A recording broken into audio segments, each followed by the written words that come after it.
What up, gang? Carolina Jackpot time coming at you. It's Sunday morning. It also means it's November the 27th, 2022.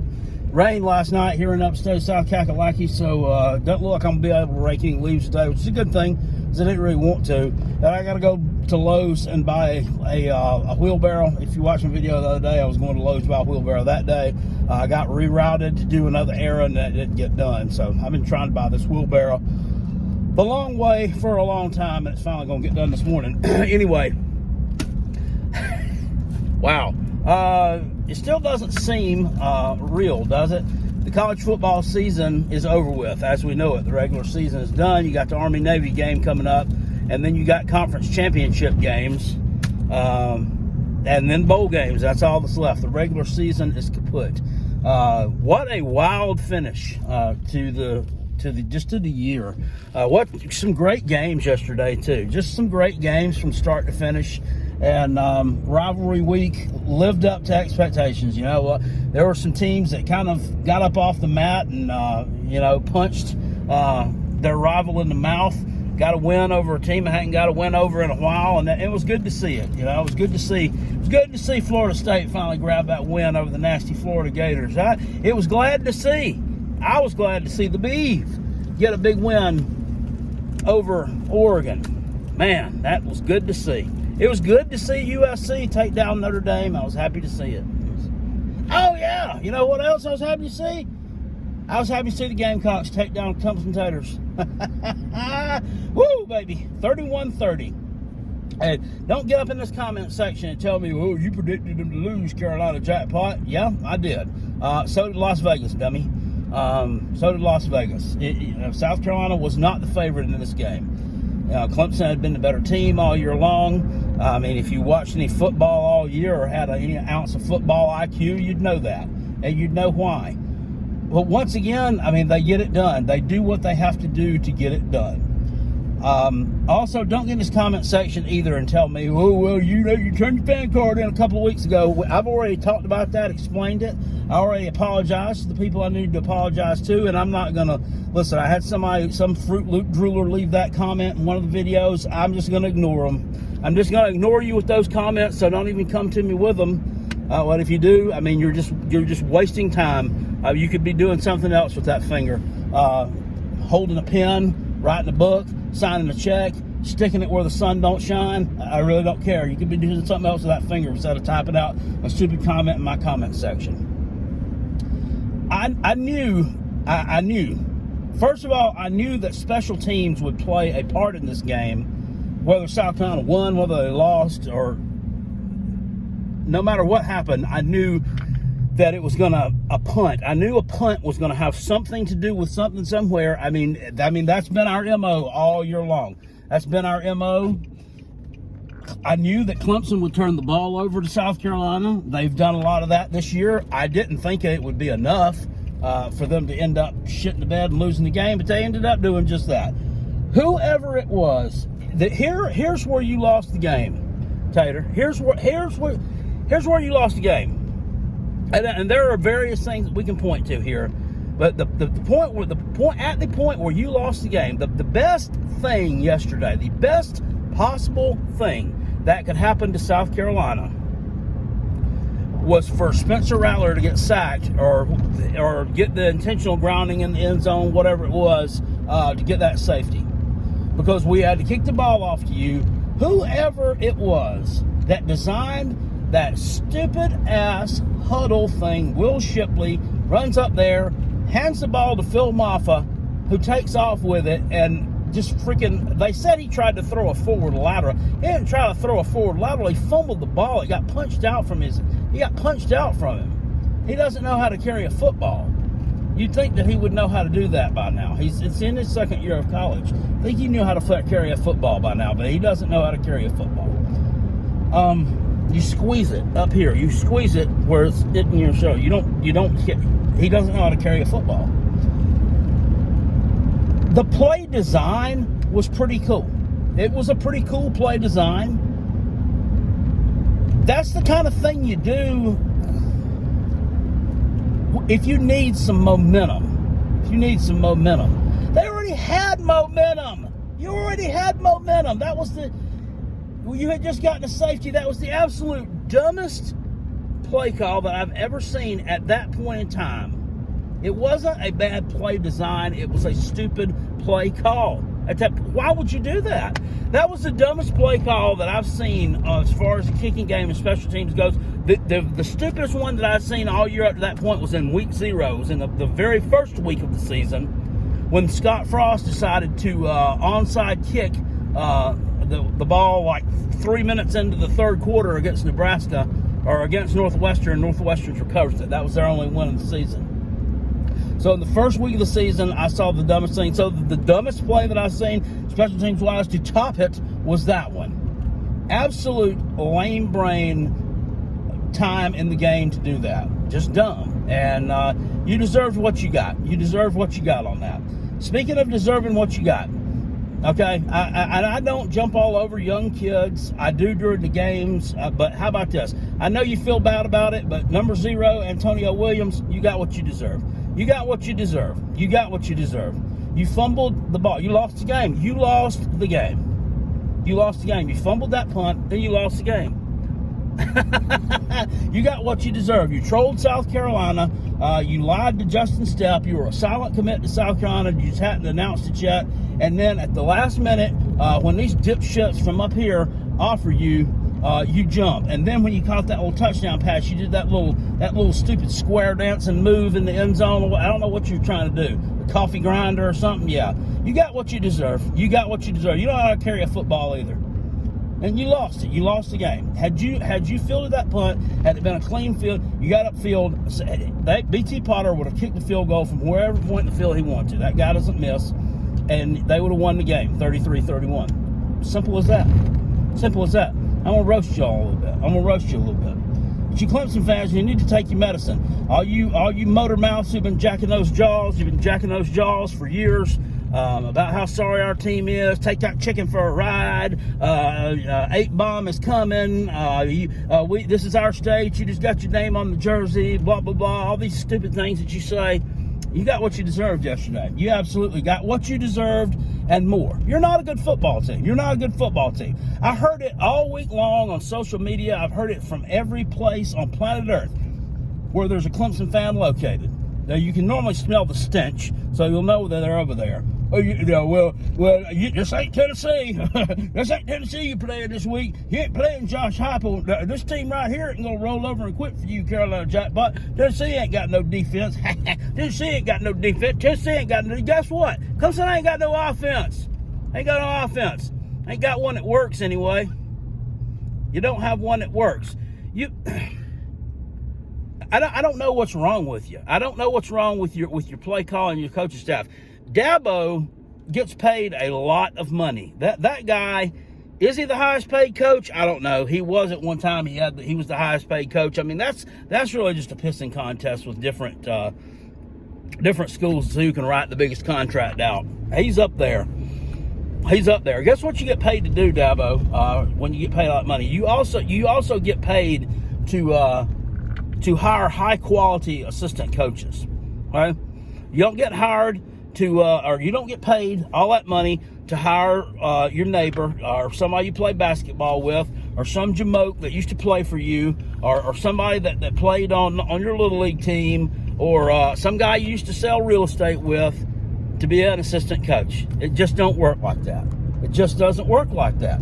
You're not hiring in high-level assistant coaches anymore. You're just not. You're not bringing in high-level coordinators. Neither of those coordinators you got are any good. No, they're not any good. Now, granted, Brent Venables had huge shoes to fill. Nobody that you could have hired would have been as good as a Brent Venables. Okay, but you could have gotten reasonably close. For the budget that you people have to pay coaches, you could have gotten reasonably close. Okay? Clemson has money in that athletic department. You can go shopping at Macy's for assistant coaches and coordinators. Okay? You don't have to go shopping at Family Dollar. You went shopping at Family Dollar and you got what you deserve. You didn't even go shopping at Family Dollar. You went to the flea market. You went to the jockey lot. Swap meet. Goodwill. That's where you got those coaches from. Absolutely terrible. Absolutely terrible. Why'd you abandon the run game? Why'd you? And I'm gonna get on this here in a minute, Gamecocks. So just don't think we're not. Why'd you abandon the run game? That was silly. That was absolutely silly. That one play, I like that play too. It's a good play call where Shipley, where they split him out wide from the ukulele, and he pitches the ball to him. We had no answer for that. We couldn't stop it. We couldn't get anybody out there on the outside fast enough to stop that. He was getting 7, 8, 9 yards every time he did that. No, he did it 3 times, though. I mean, I would have run that play at least once a series because we're not stopping it. And what do? You got to throw the ball around. You try to get cute. And it's obvious, is it not obvious, at some point in the third quarter that there was something wrong and the ukulele couldn't throw the football. So but you decided to keep on doing it. 8 of 22 passing.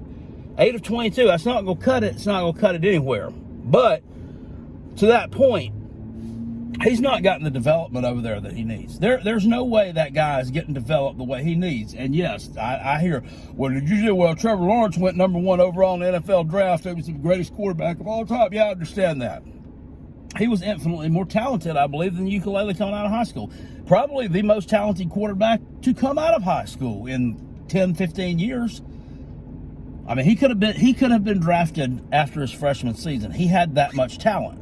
But y'all didn't do anything to develop it. There's been analysts out there who have said that Lawrence actually regressed at Clemson and that his throwing motion, his mechanics were off, and he had to be fixed when he got to Jacksonville. I didn't say it. I'm just repeating it. So there's something wrong with the quarterback development over there. There may be something wrong with the ukulele up here. He doesn't look like his head's in the game. I don't know. That was a big game. I mean, I knew that he would be able to run the ball, and he did. So I don't know. I mean, that it makes absolutely no sense to me whatsoever. I mean, your fan base is clamoring. You know, you got 80,000 coaches sitting there that think they know what to do. Well, I knew what to do. You should have took him out. Should have put that freshman in. You didn't have a problem yanking him and putting the freshman in against the fruit when you were down. Now, granted, putting him in against the fruit really didn't do anything to help you defeat the fruit. The referees and the fruit defeated the fruit, not you, and not Cade Klubnik. But it would have at least given you some shot in the arm, something, and you may have won the ball game yesterday. I mean, but then again, Cade Klubnik being in there wasn't going to stop number 0 from fumbling the football. He doesn't know how to. Cade Klubnik couldn't teach him how to carry a football in 5 minutes. So just dumb decisions, but you're not a good team. You're not a playoff team. You're ranked number 7. Is that what we were ranked when we came into this game? I think you're ranked number 7. Any other regular season, had you played the way that you had this year, you would have probably taken another L or 2. You just would have. It's just 2022 was crazy. There was no dominant team in 2022. I think you may have taken another couple of L's, and coming into this thing, if we'd had the type of dominant teams that we normally have near the top, you coming in with that P4 record and that P4 performance, you'd have been ranked somewhere between 12 and 15. But you were ranked number 7. That's where you were. I knew you weren't a good team. You're good at running the ball. You can't pass the ball. Games are won and lost running and throwing the ball. There's two sides to the offensive side of the football, and you're not good at the passing side of the ball. You just are not good. What you are is a good team, not a great team. You're a good team with a decent offense. Well, not a decent offense, excuse me. You're a good team with a good defense, a very good defense, and a terrible throw game. You're Illinois. How in the world do you go from winning 2 national championships in the past 6 years to being reduced to being the southern version of Illinois with a skinnier coach and a goofier one too, I might add, not one that's not as smart. Oh Lord, I don't know what you do from here, Tater, but you got to fix it. You had some talent out there. You got some talent on the offensive side of the football. You're just not using it correctly, and you didn't use it correctly in the rivalry game, and it bit you in the rear end. And by God, get somebody better coaching your special teams. I don't know who coaches your special. I don't know if you do have a coach for your special teams, or if Dabo is coaching them himself, but it's obvious that enough time is being put into it. So y'all might want to shore that up, man. You might want to shore that up in a little bit. Now the Gamecock man, I want to talk to you a little bit. I'm grateful for this win. I really am. I'm grateful to get the monkey off our back. This is going to help with recruiting. It's going to, we're gonna, and like it or not, we're gonna have. We're gonna pick up more fans off this. We're gonna pick more fans up off this. We're gonna sell more merch. We're gonna make more money for the program. We just are. When you're winning this thing, it's huge, no doubt. It's been a crazy season. And I don't want to, act like I'm being negative on it or poo-pooing it in any way, but we're still not stopping the run. We still haven't stopped the run game yet.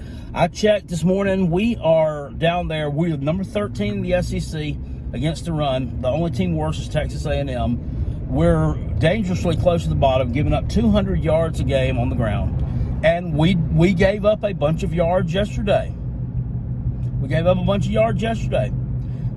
Shitley ran for 130-something yards. Dude had almost 9 yards to carry. Broke off one was a big chunk of 47 yards. We've got to get better than that. Next year, that has got to be a focal point.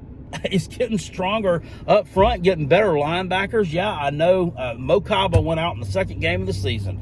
Well, that's it, Carolina Jackpot. Well, that hurt our linebacker core, losing Mo Kaba back in September in week 2. Well, next man up. We got to get better than that. We have got to get better than that against the run. We are a joke against the run. We're an absolute joke, and I've seen the bowl projections have us going to play in the it's either the Gator, but it's not the Gator Bowl. It's some other bowl in Florida. Maybe it's this ReliaQuest thing. It may be the Gator Bowl. I don't know. I don't pay a lot of attention to what bowl it is. I just pay attention to who we're playing. Talking about possibly playing Notre Dame. Not a good matchup. Not a good matchup for the Gamecocks. Notre Dame runs the ball really well. Now, they didn't run it well against USC last night, and that's why they lost. But they ran the ball all over the Taters. I think they rushed for like 200 yards against the Taters, or close to it, which is unheard of. So, if they can do that to that Tater defense, it goes up about 100 yards rushing a game, which is really good. Imagine what they're going to do to our P4 front seven. They're going to trash it. They're totally going to trash it. That's got to be shored up and fixed, or we're not going to win any more than what we. And love the big win over Tennessee. Love the big win over the Taters. We've got to start beating the teams that we should be beating. We got to start beating the teams that we should be beating. But I'm not going to sit here and tell you, well, I'd rather have beaten Mizzou and Florida and lost to Clemson and Tennessee. Now, that's just stupid talk, okay? And that's not true either. We've got to beat the teams that we should be beating year in, year out on a normal basis is what I mean. Because what happened at the end of this season was magical. You and I all know that does not happen every year. It was an anomaly. Nobody does that. And it's very, very rare. So we've got to start beating these teams that are on our level or below. Or we're never going to get anywhere with that. Never going to get anywhere with that. Rattler played his ass off yesterday when he was playing good, if that makes any sense. When he was playing good and not doing stupid stuff, he played his ass off. 300-something yards through the air. Threw a 72-yard touchdown pass, ran for a touchdown. Oh, Carolina Jackpot, I heard that one too. Mr. Rattler can't run. He can't run the football. If you're seeing him try to run, he's a joke. Nah, he just never did it. Just never did it for whatever reason. He did it yesterday, though. Did it yesterday against the Tater Man, though. He ran one in for a touchdown against the Tater Man. And that was nice to see. Good luck in the future with what you decide to do. What do I want him to stay around and be the quarterback in Columbia next year? I don't know. It's not up to me. I would like to see him stay around another year and develop himself. I think I'm in the camp of that with a lot of other people, that I would like to see him stay around for another year and develop himself. Because I don't think he's ready for the NFL. I don't think I still don't think he's really great at reading defenses. Hence, that stupid pick six that he threw on the first possession of the game. Holy shit. How do you not see that guy? I mean, I don't know. I don't think his field vision is very good at sometimes. I don't think it's very good. Other times, I think it's great. I think it's out of this world. I think he's got 2 telescopes for eyes. Other times, he's terrible. That interception he threw in the end zone, was that his fault? Yes, it was his fault. He threw it. But that was a dumb play call as well. Whoever called that play needs to be slapped around a little bit in the coaching office today when they break down film or whatever they do, whenever they do it. That was dumb to do that. Should have continued running the ball there. They would have gotten in the end zone. Hell, you're on the 1 yard line. What were you doing? So in closing,